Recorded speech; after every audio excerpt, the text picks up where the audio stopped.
Yo, what is good, MMA family? I'm back here with another video, and today I wanted to give y'all my most feared UFC fighter for every division.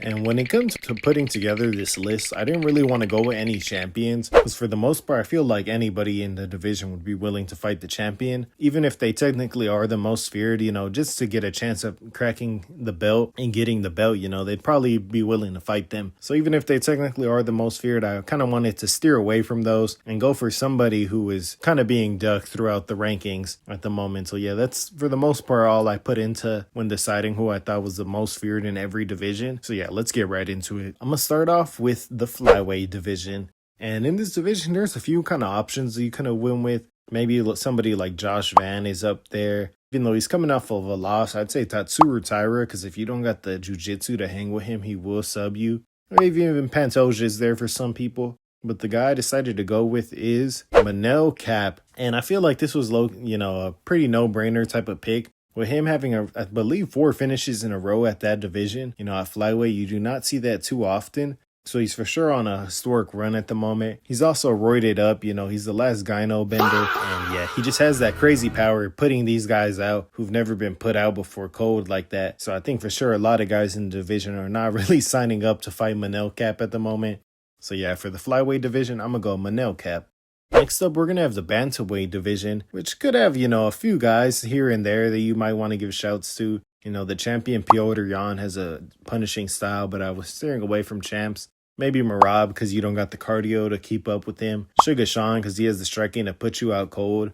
But the guy I decided to go with is Payton Talbott, and I feel like this was another one for me personally that was a no-brainer, because one, it feels like so many guys are ducking him at the moment. Nobody signed up to fight him, and he's had struggles getting fights in his UFC career so far. And he's been out the cage for a while. I think he's had other stuff outside the octagon keeping him out, but I'm also pretty sure that nobody's really just signing up or raising their hands to fight the guy. He has this punishing striking style, and he even showed in his last fight against Cejudo that he can wrestle now. So you can't really even, take advantage of him there. It's going to be hard to do that. So yeah, with Payton Talbott, the way he's able to put guys out cold and has all these range of kicks and strikes that he can really bring damage to you with, I don't think anybody's really signing up to fight Payton Talbott. So I'm going to go Payton Talbott for the 135-pound division. And next up is going to be the featherweight division. Another division where there's maybe a few guys you could have gone with. You have somebody like Gene Silva, who has a lot of power in his hand, so guys are probably scared of him. Somebody like Diego Lopez, who's a prolific finisher, so, probably a lot of guys aren't signed up. But the guy I did decide to go with is Kevin Vallejos for this division, just because of how crisp his hands are, how nice his boxing is, and the way he's been putting these guys away and finishing, Josh Emmett and Giga Chikadze, we've never really seen them get put out that bad in their careers, and Vallejos is really punishing these guys. And yeah, just whenever you do the eye test on bro, his game seems so high level. He has good defense, for sure good power, and yeah, overall, I think he's coming for those rankings. And, as soon as this kind of old guard clears out the way, we might end up being in the Vallejos era for a little while at 145. So yeah, for the featherweight division, I'm going to go ahead and go Kevin Vallejos.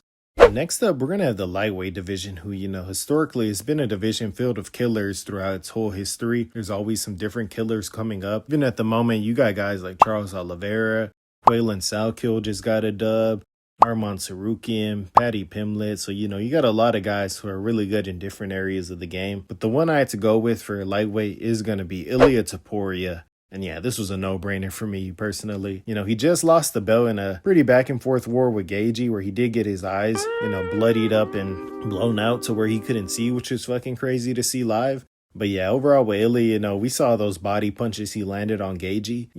Majority of the lightweight division, if those punches get landed on them, they're getting folded and crumbling up. And if he lands on your chin, if you don't have the chin of Gagey, most likely you're also getting put out cold like Charles, Max, and so many more that we saw before him. So yeah, I for sure think a lot of guys are not lining up to fight Ilya. They just know they will take some generational damage or go out cold quick. You can kind of pick which one you want. But yeah, I'm gonna still take Ilya as the most feared fighter at 155 pounds. 170 pounds also seemed pretty much like a no-brainer for me. And for this division, I had to go Carlos Prates. You know, you have a few other guys, maybe Michael Morales, who also hits pretty hard and stuff. But for me, Carlos Prates, the way he's just sliming out literally all his wins in the UFC come by violent finishes where he's just picking dudes apart and really hitting them with a power that seems like they haven't felt before. So yeah, Prates is super nice, crazy Muay Thai. And yeah, he's just really destroying these dudes and showing them that they cannot stand on the feet with him, that you better try to shoot for his hips if you want a chance at beating him. So yeah, for me, Prates seemed like an easy pick. He's sipping Henny, he's smoking cigs, and he's knocking dudes out. What more could you ask for the most feared guy, 170 pounds? Next up, we're going to have the middleweight division, 185 pounds, where you kind of have a few guys I guess you could go with. Maybe Dricus a little bit. You know, he has a well-rounded style. He's also a good finisher, so there's that. You got Hamza, who used to be the real boogeyman, but, you know, just coming off the title loss, that probably knocks him down a few points, even though in my heart, he's still the boogeyman of the division. But the guy I ended up going with was Nasruddin Imavov, because, yeah, he's really coming into his prime. His striking is so technical, so punishing, good body punches. You know, he has sharp counter striking as well. He can put you out with his punches as well. So yeah, I don't think a lot of people are looking to strike with him with just the run he's been on recently. And especially it just does seem like, you know, nobody's really signing their name on the dotted line to fight him. It seemed like Dricus didn't really want that fight low-key. Hamza was talking about their brothers. Sean Strickland has been, you know, trembling in his boots to mention his name. So yeah, it seems like Imavov is that guy where nobody's really just putting their hand up to fight him at the moment. So I'm going to go Nasruddin for being the most feared 185-pounder. And then next up, we're going to have the light heavyweight division, in a division where, you know, you expect to have a lot of killers, but I feel like we're in a weird moment in time where a lot of the guys are kind of on their downfall. You know, everybody's saying Ankalaev is boring. Yuri Prokoshka just got knocked out bad. So even though he's still a killer, you know, he's kind of in the dumps right now.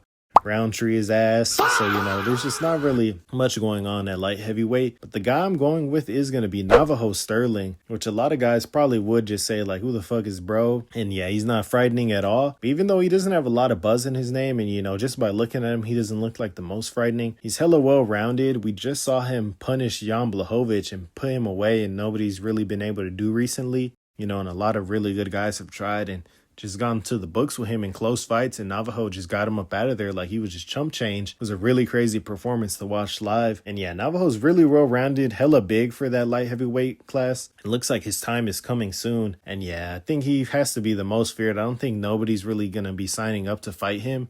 You know, he's still trying to get a few more fights before he tries to fight for the belt. And yeah, I really don't think anybody's going to just raise their hand to want to fight them unless they can just get like a big jump in the rankings type of situation. But yeah, I don't think nobody's lining up. So give me Navajo Sterling as the most feared at 205 pounds. And then at the heavyweight division, it's also a division where a lot of the youngs are kind of getting up there. You know, we've seen them fight a lot of guys, so maybe like Pavlovich or Volkov could have been maybe somewhat the most feared a few years ago. But at the moment, you know, they've fought so many guys that I feel like you know what you're getting from them and you kind of know how to possibly beat them. Two other guys, the interim champ and the champ, Cirogan and Tom Aspinall, are two good shouts as well. But they already kind of hold the belt that I feel like people would, you know, be willing to fight them. So I kind of wouldn't choose them, but I could see how you could obviously go with both being the most feared. I mean, it's the biggest division. So yeah, but I think people, you know, would want to just fight them just with the chance to grab gold. So the guy I did end up going with is going to be Josh Hokit. He's on a crazy hot streak since joining the UFC. On straight finishing run other than Curtis Blades, who he almost also finished and really put a beating on, bro. But he did show he can get tagged in that fight a little bit.